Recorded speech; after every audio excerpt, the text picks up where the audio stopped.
Hello, Tar Heel Nation. This is the UNC Hoops Talk podcast. I'm your host, Dan DeWitt, coming to you for the second time this week, and not necessarily in the way I had hoped, of course. This is the recap of the UNC Duke game. Yeah, I know. That was played last night, Wednesday, February 18th. And just coming at you with my takeaways, my reactions, my opinions of what happened, what could have been, what was, and all that good stuff. And yes, I'm still wearing North Carolina stuff. We don't have bandwagon fans here, right? Right. So, yeah, disappointing loss, heartbreaking loss, frustrating loss. However you want to say it, it's tough to swallow. I did not go to bed very early last night. It was interesting. Let's dive in. I got a lot of things I want to talk about. I don't want to take up a terrible lot of your time doing so. And then, of course, moving on from this Duke game to what the Tar Heels have coming up. So, terrible start for the Tar Heels. We go back to kind of our normal starting lineup, if you want to call it that we've had most of the season, and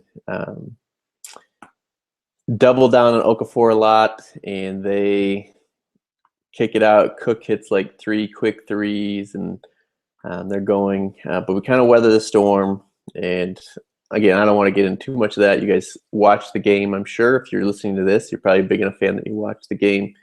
You know, we came back, got the 10-point lead in the second half. Blew it down the stretch, missed free throws, turnovers, all kinds of stuff. They forced overtime, and then of course beat us for the second year. Well, it wasn't last year that they did that. What was the Austin Rivers year? 2 years ago that they did that to us, kind of in similar fashion.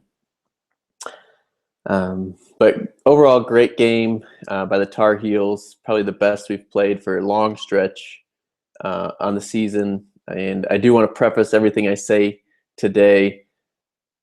I don't blame, certain players. I don't blame the refs. The Tar Heels should have won. They gave it away. I don't really have anybody to blame but themselves. Anything like that. So, not. If I do sound like that, it's not how I mean to. Yes, there are things that I was frustrated by and things that happened that I didn't like, or whatever. But by and large, it's the Tar Heels' fault. They're the ones that let it get away and didn't take care of the ball and knocked out free throws and win the game. They were playing more not to lose than to win at the end. So yeah, that's out there. That's my precursor. And if there's anything you want to discuss and question or whatever, comment on, all the ways that you can connect with me will be down in the description of this video or audio, wherever you're listening.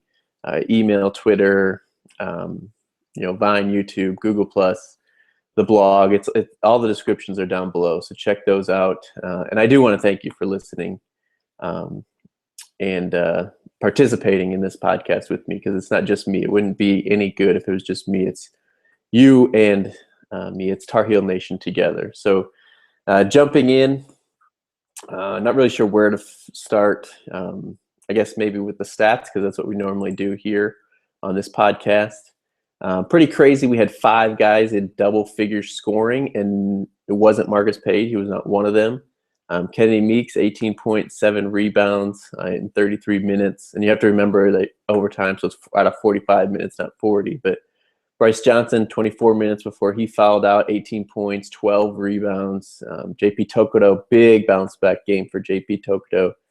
Shot 7 for 15, which is good for him. 8 rebounds, half of them offensive.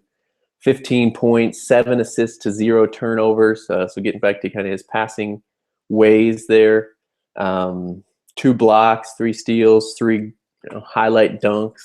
37 minutes for him. Nate Britt off the bench, 11 points. 1 assist to 2 turnovers, just 1 rebound. Isaiah Hicks, 12 points, just 3 rebounds for him. in 21 minutes. But then also Joel Berry played 24 minutes. Is actually more than Nate Britt. Gave us 3 points, 5 assists to just 1 turnover. So that's good. And there were a lot of big stretches where the 3-point guards, Joel, Nate, and Marcus were on the floor together. Joel James gave us some great minutes against Okafor, 6 points, 5 rebounds in just 12 minutes. So everybody that played got into double-figure minutes. Like I said, 5 guys in double figures scoring, Marcus not being one of them. And that's the thing, like us playing this type of game with Marcus the way he didn't play. And I know, Cook face guarded him and whatever, but when you're Marcus Paige, you got to go take the ball and you got to, make stuff happen. I know he was just 2 for 11 shooting. They were all over him and whatever. But he's got to make something happen. And he made an impact, 3 assists, did have 2 turnovers, had 5 rebounds, hit 1 3-pointer. So, he did what he could, but just felt like maybe it would have been forcing it, but he could have kind of forced it to get himself going or get himself involved in the game and not just letting them, shut him down so easily. And didn't seem like he did everything he could have to get going in the game. Also, Justin Jackson, kind of disappointing game for the freshman, shot 1 for 8. Just 2 points, 3 assists to 2 turnovers, 17 minutes. Joel Berry even played more than him in his starting role. And Joel didn't necessarily have a great game, shot 1 for 3, had 1 3-pointer.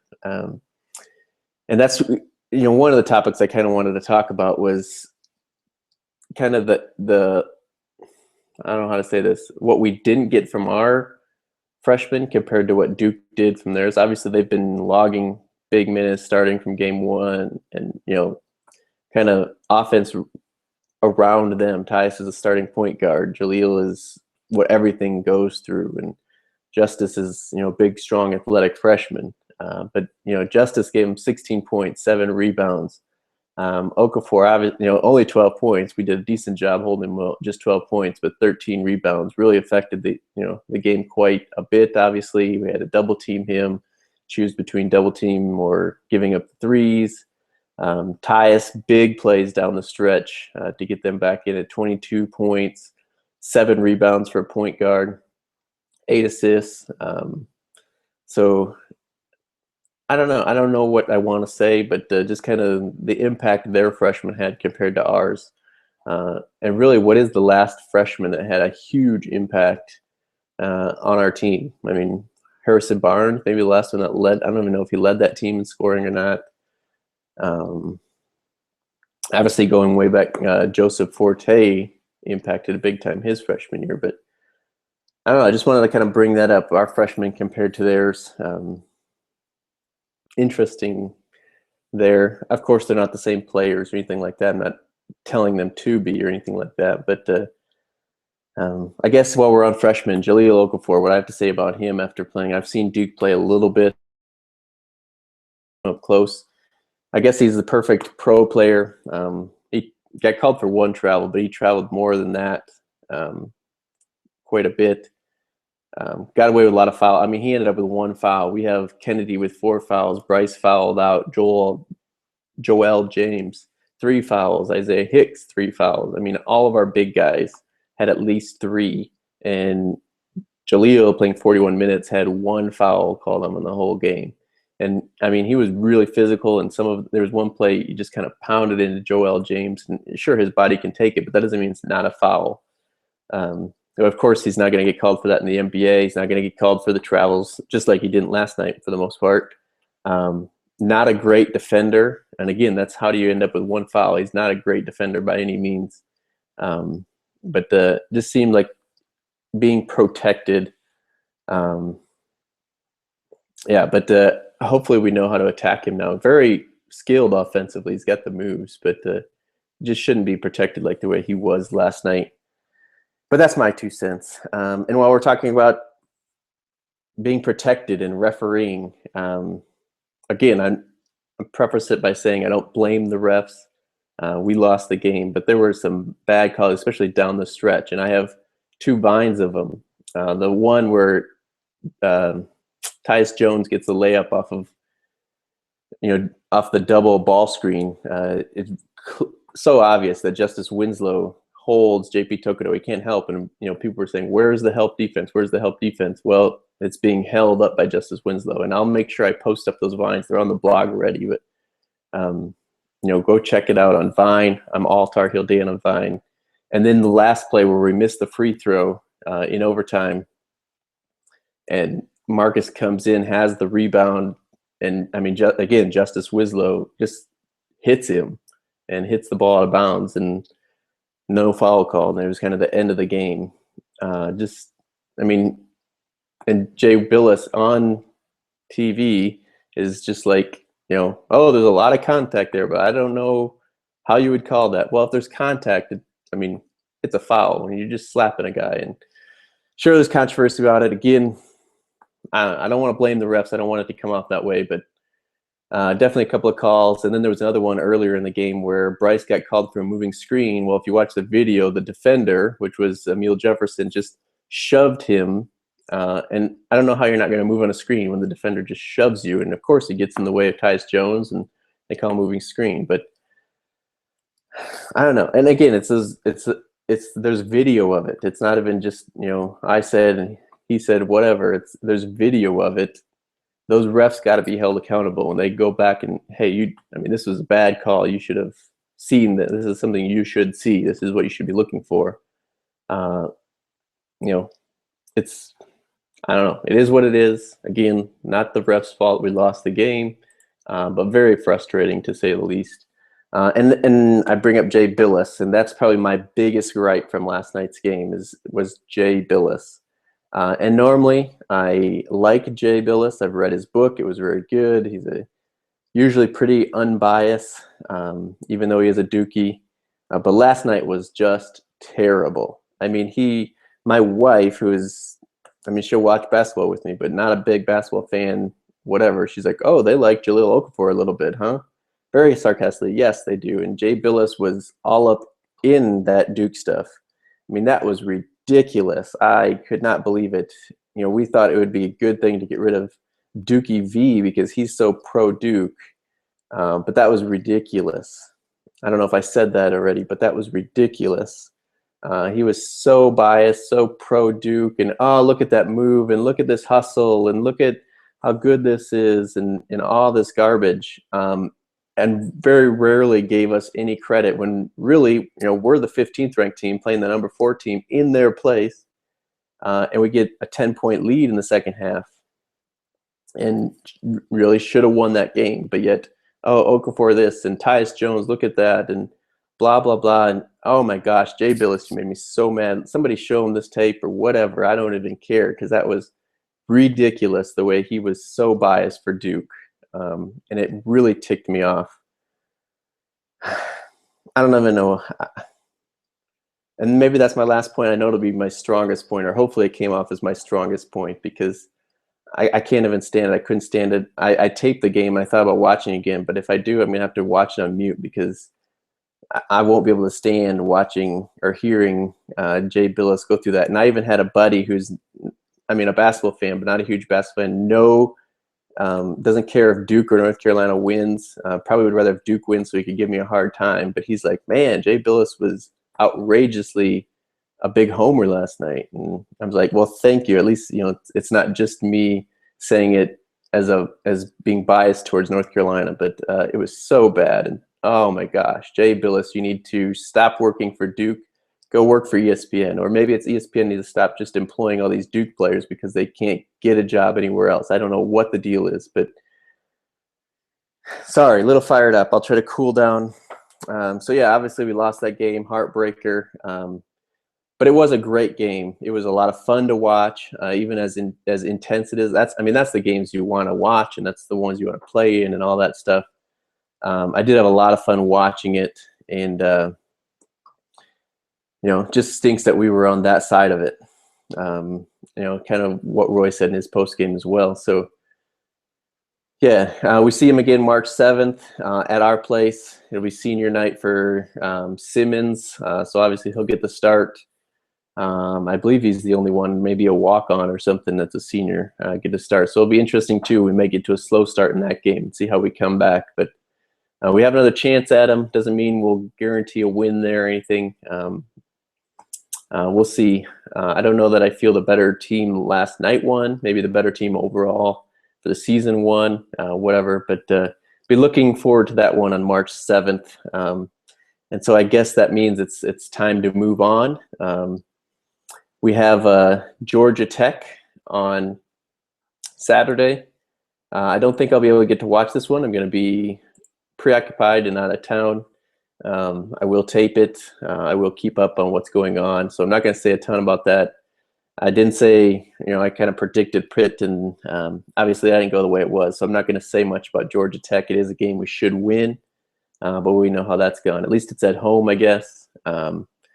Hopefully we come with the same intensity that we did against against Duke last night, because if we play that way, and somebody said it in their, one of the players in their post-game interview, if we play that way, there's not many teams that can beat us, and definitely not Georgia Tech if we play with that intensity. The problem is it's hard to get that intensity. It's easy for Duke, for the Duke game to play that way, but we got to get our intensity, sense of urgency, maybe as Roy would say it, get it up for Georgia Tech. And then we shouldn't have any problem with them. And then Tuesday we have NC State coming to our place. It is a rival game, so you have to give it some credence for that. But we beat them at their place. Again, if we don't have a big letdown, there could be a big letdown from this Duke game if the guys are like, oh, we should have won, we blew it, and they just down in the dumps. We could lose to Georgia Tech. But those are two games. I would say if we're playing the way we did, the way we can, we'll win. Of course, that's never a guarantee with 18 to 21-year-olds. But hopefully we've learned our lesson. Hopefully we come on strong until we meet Duke on the 7th. But we'll see. And then, obviously I'm still going to have another podcast next week. So right now we're just looking at the Georgia Tech, NC State games before the next podcast, both on the ACC network. So we'll see about that. Also, the NC State game, look in the schedule here, it says social media game. So that should be interesting with Twitter and see what they kind of do with that. Obviously, they're going to tell you to submit pictures with this hashtag or whatever, but we'll have to see and see how the NC State fans match up with us, because they wanted to get in that talk when we lost to Duke last night. And it's like, dude, not even on this level. You have no idea what it's like in the Duke-Carolina game. Just go home and start your tractor. So, we'll see. It hurts us again going for that top 4 spots in the ACC. Louisville did lose, and they're without their point guard right now. So see kind of what happens with that. They're kind of the team right now that we have to jump over to get to that 4th spot in the ACC. And then, make sure Syracuse doesn't sneak up on us. That'll affect the ACC tournament, I guess. But, yeah. See how we respond after that Duke loss. Georgia Tech Saturday, NC State on Tuesday, and then the following Saturday. But we'll get another podcast in before that one comes around. So just kind of going through my list here, make sure I didn't hit anything or miss anything. I don't know. If you think I did, please, again, contact me. All that stuff, places to contact me and get in touch or connect with me, or down in the description below. Appreciate it if you subscribe to this podcast, if you share it out with people. I love it. It's the way to make it better, and to let more people know about it. So please do that. Follow me on social medias, Vines. I like to send those out if you haven't noticed already during the games. Check out the blog for all highlight videos, for press conferences, things like that. But otherwise, it is on YouTube. Subscribe there. Or otherwise, if you want to take it just the audio version, you don't want to look at my ugly face all the time, on iTunes, search UNC Hoops Talk. You'll find it under the podcast. Subscribe there. Leave a review. That helps probably the most if you're on iTunes there. But just keep supporting me. Keep supporting the Tar Heels, of course, even more so. Unite Tar Heel Nation. And I will see you guys next week. Hopefully under better circumstances. But hey, every day is a great day to be a Tar Heel. just get ready to beat Duke on March 7th. And yeah, until next week, go Heels.